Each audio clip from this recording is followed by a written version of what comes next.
smo enega leta, 5 let, 6 let nazaj, vložili imeli kapital, da bi vložili 12 milijonov za infrastrukturo v mestno občino tu, ker nismo uspeli, smo vložili v Mursko Soboto. Danes ima Murska Sobota 80 000 možnih priključkov, da ima vsakih neomejenih gigabajtov poslovanja preko optičnih mrež in delajo kaj hoče. Zdaj na področju infrastrukture, ki je nujna potrebna danes, če hočeš v svetu delati. Da tu jih nismo uspeli. Gremo dalje. V tem času, ko je Mura propadla, je največja, ena med največjimi butičnimi v modi, poznate verjetno vsi tisti, ki se malo poznate Fulford, vložil v novo fabriko, postavil v Murski Soboti, župan je uspel, oziroma Murska Sobota je uspela pridobiti Fulforda, to poznate odrevo, ne razporila podila in tako dalje. Danes zaposlujejo že cirka 200 ljudi, njihova plača je danes 850 evrov špilja. To se pravi, pa so tudi imeli isti zakon o zazidalcu, isto so morali plačevati, enaka zadeva in tega na tudi nismo uspeli. Zdaj jaz verjamem, da bomo s turizmom v samem mestnem jedru, ampak mase s tem sigurno ne bomo zapustili. Če govorimo o nekaj 100 delovnih mest v turizmu, verjetno 100, 200, 300, ne vem, ker se s tem ne spoznam, zato težko govorimo, ampak težko pričakujem pri vsakem gospodarstvu v neki industriji, ki bomo lahko obratovali, sigurno rabimo turizme, sigurno rabimo prostore. Kljub tej zakonodaji se bi dalo to ljudi. Je pač v odvisnosti od ekipe. No, to smo videli, da pravzaprav pri enakih neugodnih pogojih ali pa slabem okolju za gospodarski razvoj pa vendarle eni bolj uspevajo kot drugi. Zdaj, kaj pa to pomeni, en izziv mogoče za to, da smo na dnu v bistvu pri raziskavah, razvoju. Imamo inštitute, imamo dobre ljudi, ki znajo marsikaj narediti, imamo tudi svoj razvojni center tu na Ptuju. Kako se tu vključiti in čim bolj izkoristiti te kapacitete in jih povezati z gospodarstvom do tega, da je to pravi support. Če te lahko nekaj izziva.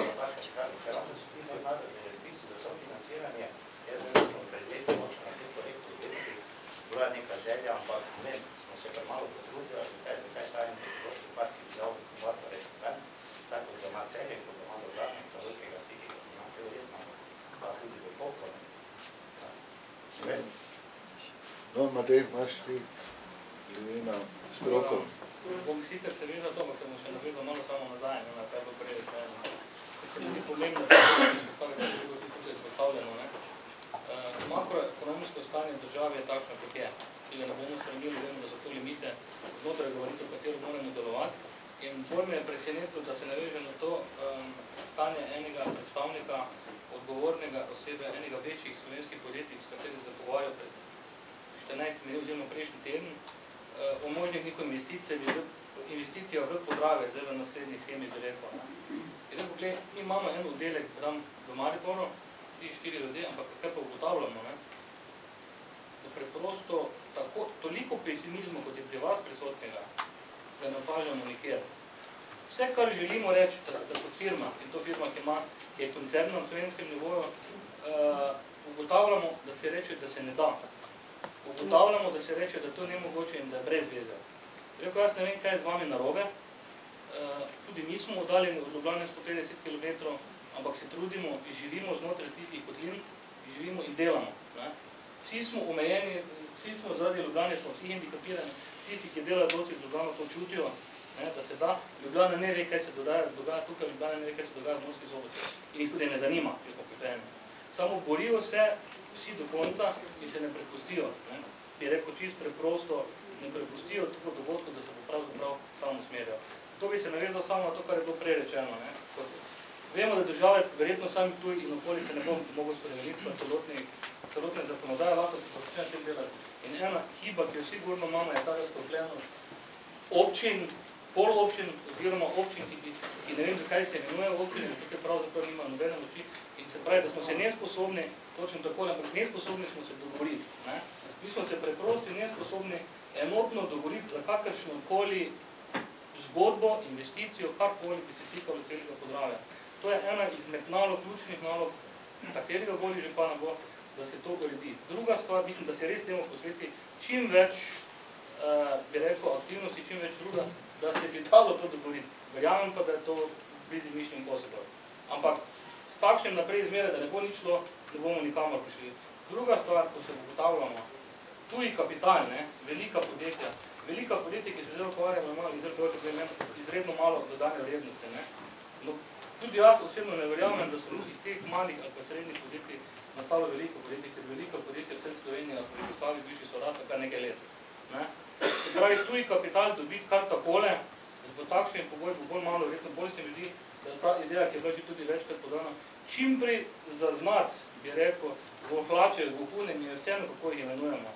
Nekoga, ki bo zaznal poslovno priložnost, nekoga, ki išče interes za investicijo in mu čim prej dati drugače eno nalepko in eno osebo, ki bo okrog njega obitavala, vse skupaj mu pomagali za vse dokumentacijo.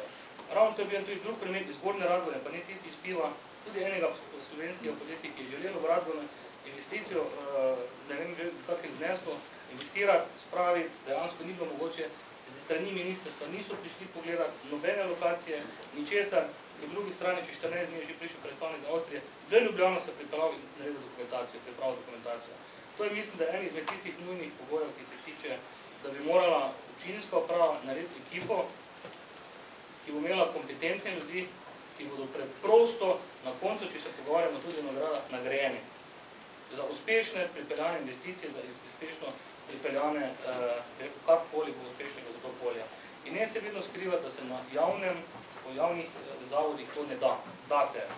To je ponovno spet skrivanje za neko zakonodajo. Zdaj pa, če se vrnem samo na to, kar se tiče razvoja, da se to ukvarjam s tem. Ena izmed hip, sigurno tega je, da imamo premalo močnih podjetij.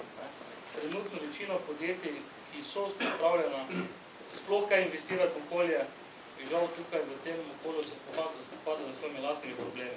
To je hipa, ampak po drugi strani, zdaj, ko se dosti krat zagovarjamo, tehnološki parki, inkubatorji, start-upi. Slovenija zdaj piše novo strategijo, da bo glavno vodilo start-up, vodilo Slovenije. Tako prosim, ne mi že enkrat nekdo naredi eno dobro analizo, koliko so ti start-upi v Sloveniji doprinesli, pa nič ne, absolutno podpiram start-upe, absolutno vse skupaj, samo ne se naredi analiza, koliko takih start-upov, koliko ljudi je zaposlilo, koliko sedežev je ostalo teh podjetij znotraj Slovenije in koliko ljudi je bilo zaposlenih. Večina ICT podjetij, ki so pravzaprav gonilo do našega razvoja, gre vse tujino, tisti, ki so uspešni.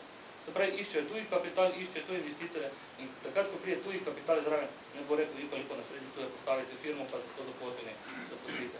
Se pravi, to je eno stvar. Se pravi, treba spodbujati, ampak na teh podjetjih, žal po mojem mnenju, ne bo slonila prihodnost Slovenije, pa tudi samega Ptuja. Tako da jaz osebno bi rekel, da že zaključim, nisem več pripadnik tako velikih investicij v tehnološke parke, inkubatorje, ker je to ponovno zidovi, to so ponovni zidovi brez vsebin. In raje več se posveti časa, kje so tiste priložnosti, ki jih lahko dejansko imamo. Mi pa to lahko izgovorimo, da pravzaprav noben ne more kar tako dati.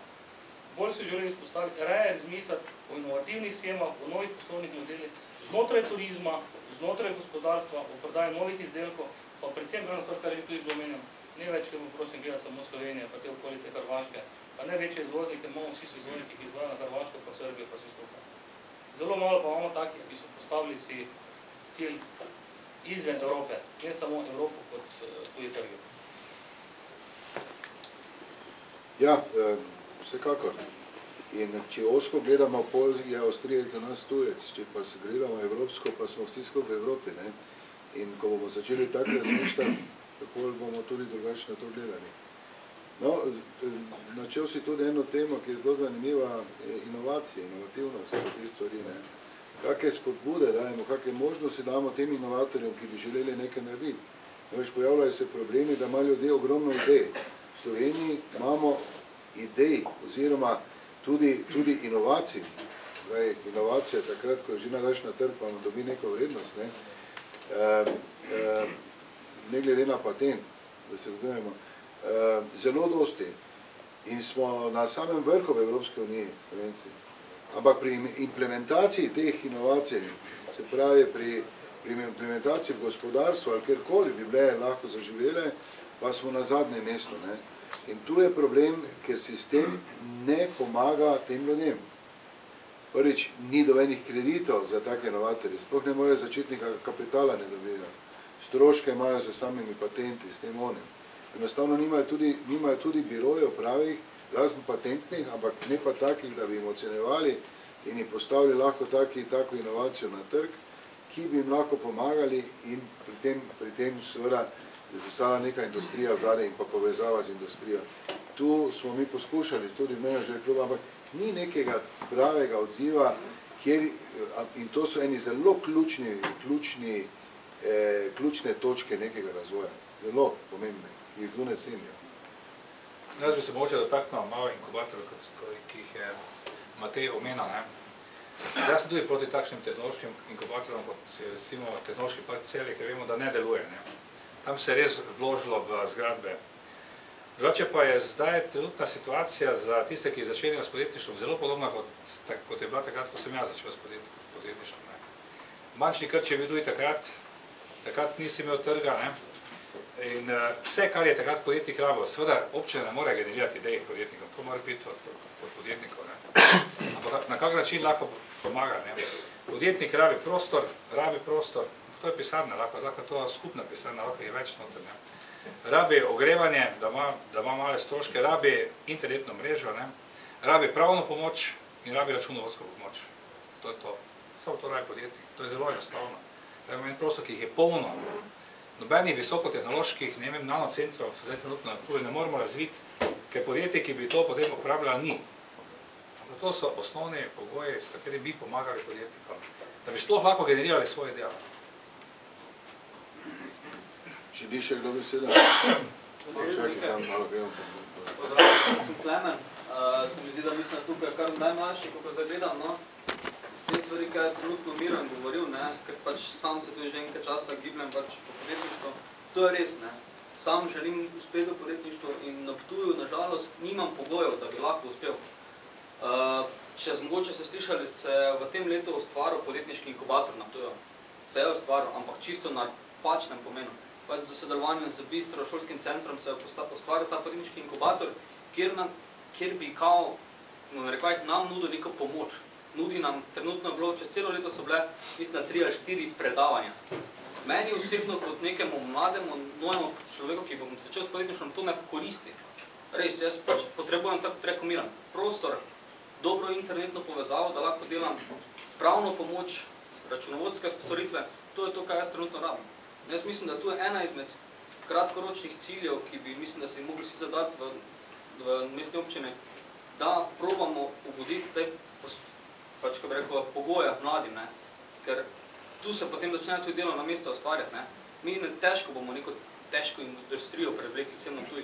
Začnimo delati z malimi stvarmi, dajmo možnost mladim, da začnejo delati neke prostore, kjer lahko ustvarjajo, bojo tu ostali, ne bojo vsi odšli. To tudi pač je tako malo, nekateri res bojo tu ostali in bojo prišli do več delovnih mest, pač z moje strani.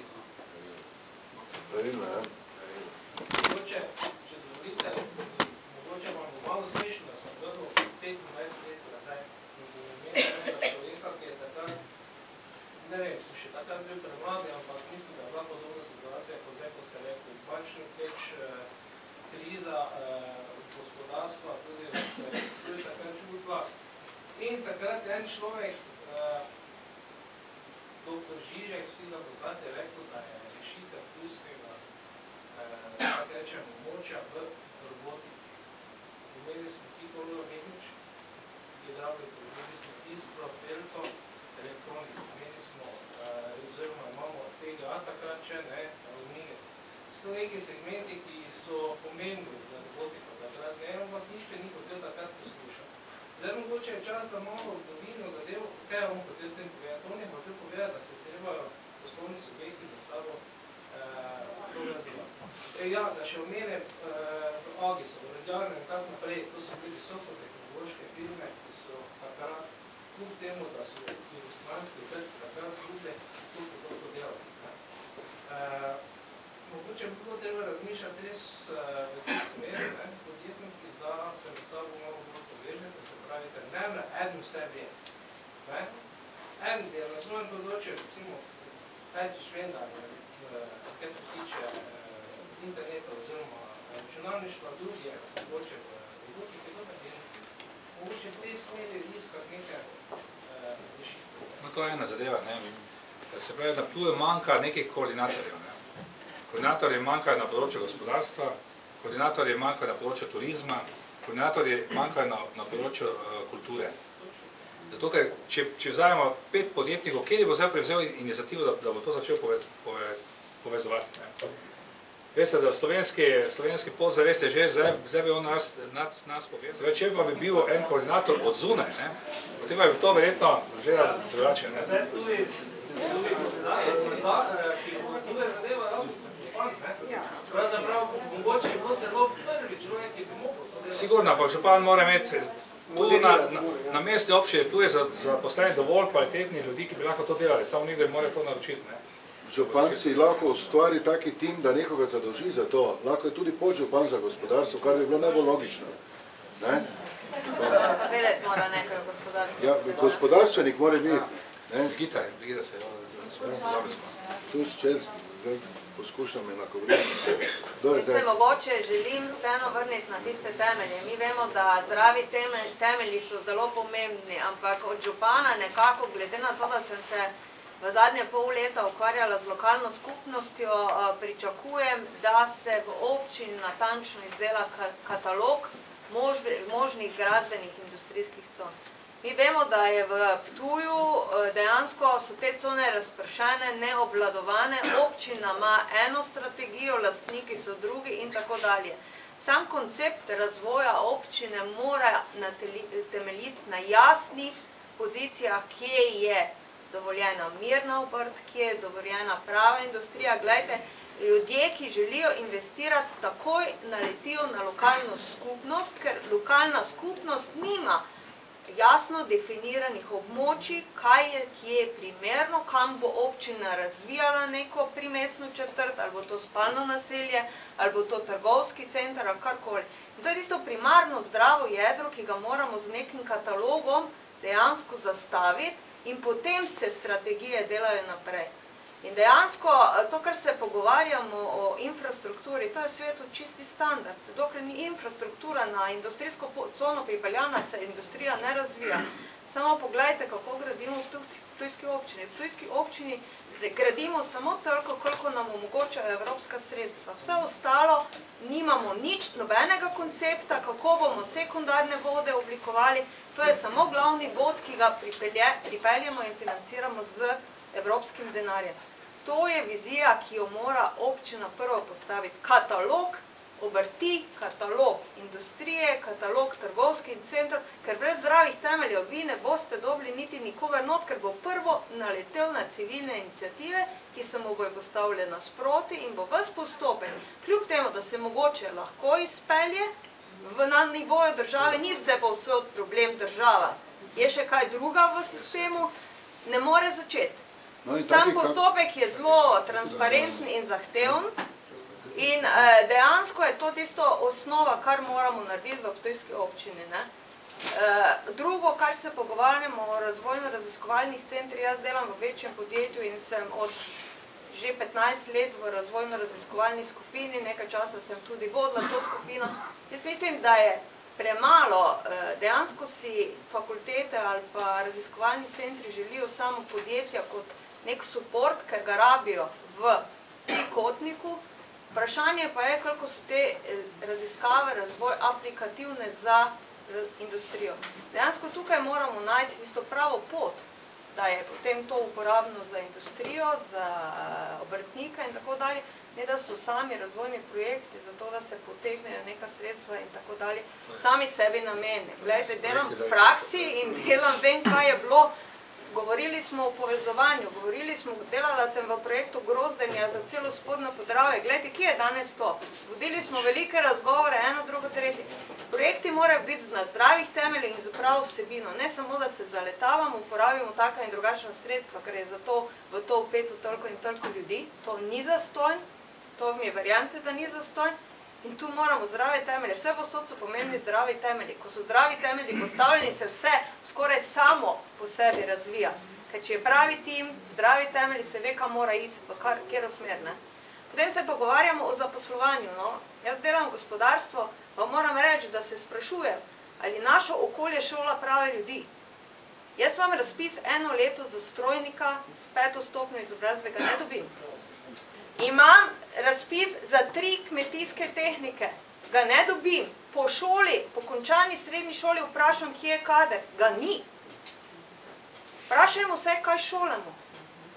Nije več, je že odišla. Teda je tudi ta politika vpetosti šolstva v okolje je vprašljiva. Šole danes strmijo za število učencev, ker so plačene, potem nekake kadre bojo šolale. Se opravičujem, ampak to so dejstva. Se tudi v Sloveniji nimamo šole za metalurge, ne? Mislim, vam povem, kakšni profil, sami izhajate iz gospodarstva, iz srednje šole strojnik ne ve nič. Mi smo se tudi šolali, ampak ne ve niti osnovnega varjenja več, kaj šele pa pride iz profila. Treba se začeti v šolah spraševati, kakšen profil šolamo, da bomo potem polnili gospodarstvo lahko in potrebno gospodarstvo v razvoju. Ne? To je tako, kot je Brigitta rekla, ne? Mesto manjka rdeča nit. Mesto nima vizije razvoja. In če nima vizije razvoja, potem tudi strategije razvoja po posamezni področji ni mogoče narediti. Kaj pa to praviš, ne, se pravi, mesto nima tudi dolgoročnega urbanističnega načrta razvoja mesta. To je osnova, ja. In če tega ni, ne, to je tista osnova, kaj bo, kje stalo. Ne. Pa še nekaj moram dopolniti, no, kar pravimo, pa mogoče tu ni vredo to bilo, ne, kmetje začnejo izsiljevati s cenami. Glejte, kmete, mi smo tukaj kmetijsko področje in moramo se s tem sprijazniti. Smo, država strmi k samooskrbi, ne. To pomeni biti čim bolj samozadostni, ne. Na drugi strani pa kmeta dobesedno naučimo. Če en tajkun lahko za kvadratni meter zasluži toliko in toliko, zakaj pa bi mene država ali pa občina izsilila za 4 evre po kvadratni metru? Občina je veliko, zakaj OPN ne gre skozi? Veliko sem se ukvarjala z OPN-om, zdaj že 7 leto. Dejansko, problem je v tem, ker je občina naredila toliko zemljišča v spremembe namembnosti, da je zazidalnih površin preveč in država in minister Židan ne da soglasja, dokler te parcele niso pozidane. In zdaj pa je problem prostorska ureditev, ker je to razpršeno. Ti ne moreš v kompleksu dobiti industrijske cone, da bi lahko tam nekega zazidalca naredil, ampak je to na vsakem koncu nekaj malega, tako kot je občini pasalo. Občina ob celi trasi drugega tira že vse kmete obremenila z zidalnim področjem, ki plačujejo večji davek na račun občine, brez da jih obvestila. Zdaj, ko se je davek spremenil, so samo dobri dajatve. Kdo bo zdaj potegnil to nazaj? In zato so kmetje tudi naperjeni, zato ker se dogajajo takšne nepravilnosti, ki na eni strani povzročajo prekopčevanje zemljišč in tajkunsko dejavnost, na drugi strani pa bi rekli, kmeta pa lahko zadušimo, čeprav je to kmetijska dejavnost primarna bila od vsega začetka, ne? Tu je krivo to, da ni urbanistične načrte. Potem je bilo to čisto drugače. Ne? Pa pozabimo na vsa soglasja, pa to, ker to je sam izgovor. Samo da v procesnih pridobivanjih in če imaš prave ljudi na pravem mestu s pravo komunikacijo, dosežeš vse. Seveda se da, tu je možnost, ena izmed možnosti, da se občinski prostorski načrt tako dolgo ne sprejme, ne? Ker če se bi sprejel, potem bi tiste vse pobude fizične oseb, ki jih je 1000 parcel bi se spremenilo, bi prišli tu noter in to je, ne vem, 1000krat, to je dosti hektarjev, in potem je bilo seveda manj za spremembo tistih špekulativnih nakupov. To nima smisla se več maže moči, tako je, in tu je treba nekaj narediti in to drastično. No, počasi bomo začeli oblikovati en zaključek, še ima kdo kaj takega? Nekaj imam samo kot predlog, ja. Pa Žargiš, ja, Marjan. Kot predlog za župana, samo. Aha. No, jaz sem hotel samo to reči, da zelo pomembno pri razvoju nekega okolja je seveda tudi finančni sektor oziroma dostopnost virov financiranja, ne samo kreditnih, da se razumemo, ampak tudi lastniških kapitala, ne, se pravi lastniškega, investitorskega. In za razmislek bi bilo kot idejo za novega župana, da poskušamo tuj nek način razviti tudi kot neki finančni center, ne, za specifične oblike financiranja, predvsem lastniške oblike, ne, ker tega v Sloveniji ni. Ne. V Sloveniji imamo sicer borzo, ki pa je, bi rekel, borza za to, da so se te delnice pač gibale tako, kot so se gibale, ne. Nimamo pa pravega stičišča lastniškega investitorskega kapitala in podjetnikov, ki razvijajo ideje ali pa podjetja, ki rabijo dokapitalizacije, ne, predvsem take inovativne, ne, kjer bi se to srečevalo, ne. Nimamo pravega trga lastniškega kapitala in zato je tudi pač se vse s krediti financiralo, zato ker dostopnosti lastniškega kapitala sploh pravega ni, ne. In tudi ta borza, ki je pač tako, nikoli ni bila za IPO-je oziroma za te zbiranje lastniškega kapitala, za realizacijo nekih podjetniških idej, ne. In če po eni strani lansiramo, bom rekel, neko inovativnost v okolju, pač ljudje potem iščejo kapital, ne, in ker je nezdravo imeti samo kreditne vire financiranja, bi bilo za razmisliti se povezati z nekimi finančnimi institucijami, izkušenimi mednarodnim, ne, in poskušati tu ustvariti tudi neki inovativni finančni center, ne, za financiranje inovativnih projektov ali pa podjetniških projektov, ne, ker če postaneš tudi finančni center, znotraj seveda teh nemogočih možnosti, ki jih Slovenija kot država ponuje, ampak vseeno, verjetno se pa da, ne, z nekimi pogoji privabiti kot podjetnike tudi neke finančne strokovnjake ali pa finančne institucije, ki bi skupaj z interesi občinskega okolja oblikovali neko srečevališče in borzo, bom rekel, lastniškega kapitala, ne, ki potem privabi tudi kreditni, seveda, ne, to pride samo po sebi. No, to je tudi, se pravi, funkcija župana, ne. Po mojem funkcija župana ni, da odpira ceste, oziroma gradi ceste, kanalizacije, tako naprej, ampak da dela takšne stvari, ne. Se pravi, v mesto treba pripeljati denar in mora delati 24 ur na tem. Strokovne službe, ki pa jih ima zaposlene in so sigurno strokovnjake, ne, pa morajo pustiti, da delajo tisti svoj del in da zagotovijo te komunalne zadeve, ki bi tako že občani morali biti tudi po zakonu in po evropski direktivah.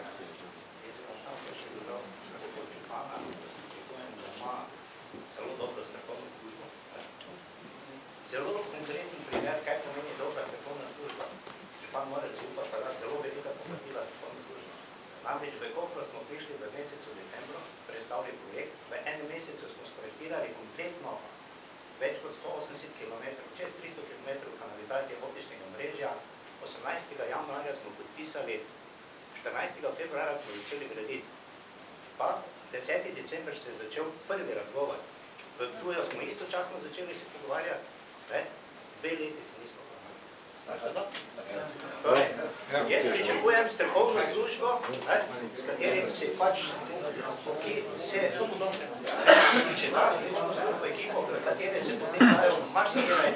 Glavne na občine je sigurno zaposleni dovolj kompetentnih ljudi, ki imajo znanje, ne?